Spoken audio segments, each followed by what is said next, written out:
ಹಾವೇರಿ ಜಿಲ್ಲಾ ಶಿಗ್ಗಾವಿ ತಾಲೂಕು ಸರ್ಕಾರಿ ಕೈಗಾರಿಕಾ ತರಬೇತಿ ಸಂಸ್ಥೆ ಗಂಜಿಗಟ್ಟಿ ಶಿಗ್ಗಾವ್ ಸಾಮಾಜಿಕ ಅರಣ್ಯ ಇಲಾಖೆ ಶಿಗ್ಗಾವ್ ವಲಯ ವತಿಯಿಂದ ಹಚ್ಚ ಹಸಿರು ಸ್ವಚ್ಛ ಉಸಿರು ಎಂಬ ಕಾರ್ಯಕ್ರಮವನ್ನು ಹಮ್ಮಿಕೊಳ್ಳಲಾಗಿದೆ.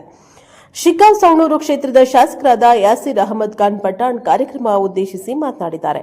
ಇದೇ ಸಂದರ್ಭದಲ್ಲಿ ಶೇಖಣ್ಣ ಮಣಕಟ್ಟಿ, ಗುಡಪ್ಪ ಜಲ್ದಿ, ಗ್ರಾಮ ಪಂಚಾಯತಿ ಸದಸ್ಯರಾದ ಶ್ರೀ ಶಂಕರಣ್ಣ ಮಾರಿಂಬಿಡ, ಬಸಣ್ಣ ದಾಸರ್ ಅಧ್ಯಕ್ಷತೆಯನ್ನ ಸದಾನಂದ ಸಾಲಿನ್ಸ್ ಪ್ರಾಚಾರ್ಯರು, ಸರ್ಕಾರಿ ಐಟಿಐ ಮತ್ತು ಗೌರವ ಉಪಸ್ಥಿತಿಯನ್ನ ಕೆಎಂ ಸಿಂಗ್ ರಾಥೋಡ್, ಎಸಿಎಫ್ ಮತ್ತು ಪಂಚಾಕ್ಷರಪ್ಪ ತೆಗ್ಗಿಹಳ್ಳಿ, ಆರ್ಒಎಫ್ ಹಾಗೂ ಸಿಎಂ ಸಂಸ್ಥೆಯ ಸಿಬ್ಬಂದಿ ಕಾರ್ಯಕ್ರಮದಲ್ಲಿ ಪಾಲ್ಗೊಂಡಿದ್ದಾರೆ. ಬ್ಯೂರೋ ರಿಪೋರ್ಟ್ ಮಲ್ಲಿಕಾರ್ಜುನ್ ಶಿಗ್ಗಾವಿ, ಪ್ರಜಾಪವ TV, Haveri. Bureau report Mallikarjun Shiggavi, NKS ಟಿವಿ4 ಹಾವೇರಿ. ಜಿಲ್ಲಾ ಗ್ಯಾರಂಟಿ ಸಮಿತಿಯ ಉಪಾಧ್ಯಕ್ಷರು ಹಾಗೂ ಈ ಸಂಸ್ಥೆಯ ಉದ್ಘಾಟನೆ ಸಂದರ್ಭದಲ್ಲಿ ಜಿಲ್ಲಾ ಪಂಚಾಯತಿ ಅಧ್ಯಕ್ಷರಾದಂತಹ ಗುಡ್ಡಪ್ಪಣ್ಣ ತಂದೆಯವರೇ, ಇನ್ನೊಬ್ಬ ಹಿರಿಯರಾದಂತಹ ತಾಲೂಕಾ ಗ್ಯಾರಂಟಿ ಸಮಿತಿ ಅಧ್ಯಕ್ಷರಾದಂತಹ ಮಣಕಟ್ಟಿಯವರೇ, ಇನ್ನೊಬ್ಬ ಹಿರಿಯರು ಶಂಕರಣ್ಣ ಮಾರಮಿಡವಿದ್ದಾರೆ, ಬಸವರಾಜ್ ದಾಸರವರಿದ್ದಾರೆ, ಚನ್ನಪ್ಪ ಚಿನ್ನಪ್ಪನವರಿದ್ದಾರೆ, ಪಂಚಾಕ್ಷರಪ್ಪ ತೆಗ್ಗೇಳಿ ನಮ್ಮ RF ಅವರಿದ್ದಾರೆ, ನಂತರ ACF ಹೇಳಿದ್ರಲ್ಲ ನಮ್ಮ ರಾಠೋಡ್ ACF ಅವರಿದ್ದಾರೆ, ಈರಣ್ಣ ನಮ್ಮ ಮಾರಿಬಿಡ್ ಗಂಜಿಗಿಟ್ಟಿಯವರಿದ್ದಾರೆ, ಮತ್ತು ರಾಠೋಡ್ ಅವರು, ಎಲ್ಲ ವಿದ್ಯಾರ್ಥಿ ಮಿತ್ರರೇ, ಶಿಕ್ಷಕರೊಂದಿಗೆ ಹಾಗೂ ಬಂಧದ ಗಣಪತಿಗಳಿದ್ದಾರೆ, ನಮ್ಮ ಭಾಗವಾನ್ ಇದ್ದಾರೆ, ನಮ್ಮ ಚಂದ್ರಣ್ಣರಿದ್ದಾರೆ, ಕಿರೀಶ್ ಇದ್ದಾರೆ, ಅವರಿವರನ್ನಿದೆ ವೇದಿಕೆ ಮೇಲೆ ಹಚ್ಚಿದ್ರಂತೆ ಎಲ್ಲ ಗಣ್ಯಮಾನ್ಯರು ಹಾಗೂ ನಮ್ಮ ಕಲಾವಿದ ಬಳಗನೂ ಇದೆ, ಶಿಕ್ಷಕರೊಂದಿಗೆ ಹಾಗೂ ಆತ್ಮೀಯ ಸ್ನೇಹಿತ ವಿದ್ಯಾರ್ಥಿ ಮಿತ್ರರು. ಈಗಾಗಲೇ ACF ಅವರು ಯಾಕೆ ನಾವು ವನ ಮಹೋತ್ಸವ ಮಾಡಬೇಕು ಮತ್ತು ಯಾಕೆ ಹಸಿರೀಕರಣ ಮಾಡಬೇಕನ್ನಂತ ವಿಚಾರವನ್ನು ಹೇಳಿದ್ದಾರೆ. ಇವತ್ತು ಜಾಗತಿಕ ತಾಪಮಾನ ನೋಡಿದಾಗ ಮುಂದಿನ ಭವಿಷ್ಯದ ಒಂದು ಜನರಿಗೆ, ಮುಂದಿನ ಭವಿಷ್ಯದ ಒಂದು ನಮ್ಮ ಬರುವ ಪೀಳಿಗೆಗೆ ಅಪಾಯದ ಅಂಚಿನಲ್ಲಿ ನಾವು ದೂಡಿ ಹೋಗ್ತಾ ಇದ್ದೀವಿ.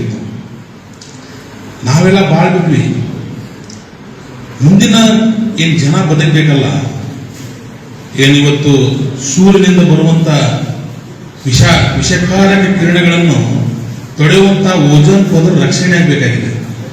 ಅದು ಕೇವಲ ಹಸಿರೀಕರಣದಿಂದ ಮಾತ್ರ ಸಾಧ್ಯ. ಇವತ್ತೇನಾಗ್ಬಿಟ್ಟಿದೆ ಅಂತ ಹೇಳಿದ್ರೆ, ಜಾಗತೀಕರಣದ ಒಂದು ಸ್ಪೀಡ್ನಲ್ಲಿ ಜಂಗಲ್ಗಳನ್ನು ಸಂಪೂರ್ಣ ನಾಶ ನಾವೇ ಮಾಡ್ಕೊಂಡ್ಬಿಟ್ಟಿದ್ವಿ. ಬಟ್ ಅದನ್ನ ಈಗ ಅದನ್ನ ನಿರ್ಮಾಣ ಮಾಡಬೇಕಂತ ಹೇಳಿದ್ರೆ ನಮ್ಗೆ ಅವಕಾಶ ಇದೆ. ಇವತ್ತು ನಮ್ಮ ಸರ್ಕಾರ ಸಾಮಾಜಿಕ ಅರಣ್ಯ ಮತ್ತು ಇನ್ನೊಂದು ಪ್ರಾದೇಶಿಕ ಅರಣ್ಯ ನಮ್ಮ ರಿಸರ್ವ್ ಫಾರೆಸ್ಟ್ ಮತ್ತೆ ಡೀಮ್ಡ್ ಫಾರೆಸ್ಟ್ಗಳ ರಕ್ಷಣೆ ಮಾಡ್ತಾ ಇದ್ದೆ, ಚೆನ್ನಾಗಿ ಕೆಲಸ ಮಾಡ್ತಾ ಇದ್ದಾರೆ. ಆದ್ರೆ ಪ್ರಾದೇಶಿಕ ನಮ್ಮ ಈ ಸೋಷಿಯಲ್ ಫಾರೆಸ್ಟ್ ಏನಿದೆಯಲ್ಲ, ನಾನು ಶಾಸಕ ಆದ ತಕ್ಷಣ ಫಸ್ಟ್ ಮೀಟಿಂಗ್ ತಗೊಂಡೆ. ಏನ್ ಮೀಟಿಂಗ್ ತಗೊಂಡೆ ಅಂದ್ರೆ, ನಾನು KDP ಫೈಲ್ ನೋಡಿದಾಗ ಇವರು ಇಷ್ಟು ಗಿಡ ಹಚ್ಚಿದ್ರು, ಇಷ್ಟು ಕಿಲೋಮೀಟರ್ ರೋಡ್ ಹಚ್ಚಿದ್ರು ಅಂದ್ರೆ ಯಾವ ರೋಡಲ್ಲೂ ಗಿಡ ಕಾಣ್ತಾ ಇಲ್ಲ. ಆಮೇಲೆ ರೋಡಿನಲ್ಲಿ ನೀವು ಗಿಡ ಹಚ್ಚಿದ್ರೆ ಇನ್ನೂ ನಮಗೆ ಅಷ್ಟು ಪರಿಜ್ಞಾನ ಬಂದಿಲ್ಲ. ನಮ್ಮ ಹನುಮರೆಡ್ಡಿ ಅವರು ಬಂದಿದ್ದಾರೆ, ಅವ್ರಿಗೂ ಸ್ವಾಗತವನ್ನು ಕೊಡ್ತಾನೆ ಈ ಸಂದರ್ಭದಲ್ಲಿ. ಇನ್ನೂ ಅಷ್ಟು ಪರಿಜ್ಞಾನ ಬಂದಿಲ್ಲ. ಮುಂದಿನ ನಮ್ಮ ಪೀಳಿಗೆಗೆ ಏನು ಅನಾಹುತ ಆಗ್ತೈತನ್ನಂತ ಒಂದು ಕಲ್ಪನೆಯೂ ನಮ್ಮ ಈಗಿನ ಪೀಳಿಗೆಗಿಲ್ಲ. ನಾನೇನು ಮನವಿ ಮಾಡಿದೆ ಇವರಿಗೆ, ಇವತ್ತು ನನ್ನ ವಿಧಾನಸಭಾ ಕ್ಷೇತ್ರವನ್ನು ಒಂದು ಮಾದರಿಯ ವಿಧಾನಸಭಾ ಕ್ಷೇತ್ರವನ್ನಾಗಿ ಮಾಡಿಕೊಂಡು ನೀವು ಸೋಷಿಯಲ್ ಫಾರೆಸ್ಟ್ನವರು, ವಿಶೇಷವಾಗಿ ಸರ್ಕಾರಿ ಸಂಸ್ಥೆಗಳು, ನನ್ನ ವಿಧಾನಸಭಾ ಕ್ಷೇತ್ರದಲ್ಲಿ 100 ಶಾಲೆಗಳಿವೆ, 100 ಸರ್ಕಾರಿ ಕಚೇರಿಗಳು, 100 ಸ್ಮಶಾನಗಳು, 100 ನಿಮ್ಮ ಈ ರೆಸಿಡೆನ್ಷಿಯಲ್ ಸ್ಕೂಲ್ಗಳು, ಸುಮಾರು 15 ರೆಸಿಡೆನ್ಷಿಯಲ್ ಸ್ಕೂಲ್ಗಳು, ಎಲ್ಲಾ ಕಡೆ 5 ಎಕರೆ 10 ಎಕರೆ 5 ಎಕರೆ 10 ಎಕರೆ 20 ಎಕರೆ, ಈಗ ರೆಸಿಡೆನ್ಷಿಯಲ್ ಜಾಗದಲ್ಲೆಲ್ಲ 10-20 ಎಕರೆ ಜಾಗ ಇದೆ. ಕೆಲವೊಂದು ಗುಡ್ಡಗಳು ಹಂಗ ಉಳಿದವು.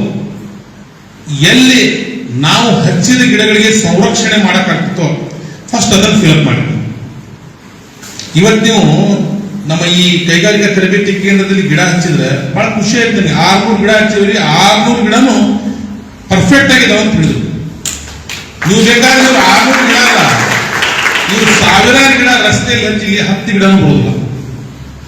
ಯಾಕಂತ ಹೇಳಿದ್ರೆ ಅಷ್ಟು ನಿರ್ಲಕ್ಷ್ಯಕ್ಕೊಳಗಾಗ್ಬಿಟ್ಟೆ. ಆಮೇಲೆ ಸರ್ಕಾರಿ ಕಾಮಗಾರಿಗಳನ್ನು ರೋಡ್ ಮಾಡ್ತಿರ್ತಾರೆ, ಗಟರ್ ಮಾಡ್ತಿರ್ತಾರೆ. ಅಭಿವೃದ್ಧಿ ಕಾರ್ಯಕ್ರಮಗಳಲ್ಲೂ ಏನಾಗ್ತದೆ ಅಂತ ಹೇಳಿದ್ರೆ ಎಷ್ಟೋ ನಮ್ಮ ಸಸ್ಯರಾಶಿ ಹಾಳಾಗ್ತಾ ಇದೆ.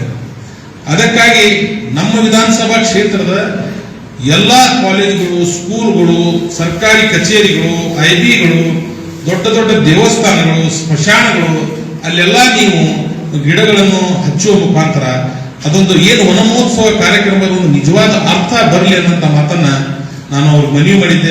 ಆ ದಿಶೆಯಲ್ಲಿ ಅವ್ರು ಕೆಲಸ ಮಾಡ್ತಾ ಇದ್ದಾರೆ. ನಾನು ತಾಲೂಕಿನ ಶಾಸಕನಾಗಿ ಅವರಿಗೆ ಹಾರ್ದಿಕವಾಗಿ ಅಭಿನಂದನೆ ಸಲ್ಲಿಸಲಿಕ್ಕೆ ಬಯಸ್ತೇನೆ. ತದನಂತರ ಸಂಸ್ಥೆಯ ಬಗ್ಗೆ ನಮ್ಮ ರಾಠೋಡ್ ಅವರು ಹೇಳಿದರು. ನಾನು ಶಾಸಕ ಆಗೋ ಪೂರ್ವದಲ್ಲಿ ನಾನು ಅವರು ಹಲವಾರು ಕಾರ್ಯಕ್ರಮಗಳಲ್ಲಿ ಭೇಟಿ ಆಗ್ತಿದ್ವಿ. ಬಹಳಷ್ಟು ವಿಚಾರವಂತರು, ಆಮೇಲೆ ಸಾಮಾಜಿಕ ಕಳಕಳಿ ಇದ್ದವರು, ನಮಗೆಲ್ಲ ಕೆಲವೊಂದು ವಿಚಾರಗಳಲ್ಲಿ ಮಾರ್ಗದರ್ಶನವೂ ಮಾಡ್ತಾರೆ. ನಿಜವಾಗಲೂ ನಾನು ಕೂಡ ನಮ್ಮ ವಿಧಾನಸಭಾ ಕ್ಷೇತ್ರದಲ್ಲಿ ಕೆಲವೊಬ್ಬರಿದ್ದಾರೆ, ಇವರು ವಾಲಿಗುರುಗಳು, ಕೆಲವೊಬ್ರು ಇಂಟೆಲೆಕ್ಚುವಲ್ಸ್ ಇದ್ದಾರೆ. ಅವರಿಗೆ ತಮ್ಮ ಮನೆಗಿಂತ ಸಮಾಜದ ಚಿಂತೆ ಬಹಳ ಇರ್ತೈತಿ.